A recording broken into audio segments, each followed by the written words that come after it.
Jadi pasien itu akan selalu mengeluhkan selalu sering kencing, terus habis itu ada keluhan frekuensi atau yang sering kencing tadi, kemudian tidak bisa menahan kencing, bahkan sampai ada yang disebut sebagai inkontinen, yaitu mengompol pada saat tiba-tiba pengen kencing, tiba-tiba mau kamar mandi nih, urgensi aku pengen kamar mandi tapi nggak bisa menahan, jadi sampai terkencing-kencing. Itu istilahnya dari situ, dari overactive bladder atau beser ini tadi. Lindung kemihnya itu nanti dia rasanya udah tidak nyaman, rasanya udah di perut bawah itu rasanya udah tidak bisa menahan, terus harus segera ke kamar mandi. Biasanya tidak bisa ditahan kayak gitu biasanya. Mengeluhkan, dok saya sering ke kamar mandi. Dalam waktu kurang dari 2 jam saya sudah bisa 2 kali ke kamar mandi, 3 kali ke kamar mandi, bahkan kasus ekstrim ada yang sampai 5 sampai 10. Yang saya kencingkan hanya setetes, 2 tetes gitu ya, tanpa disertai rasa panas.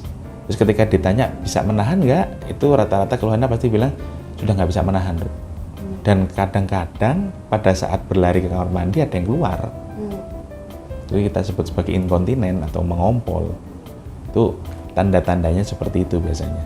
Oke, dokter kita akan menangani itu dari perubahan gaya hidup dulu, terus kita berikan terapi medikamentosa atau obat-obatan, atau bahkan kita bisa teknik operatif, operasi gitu ya.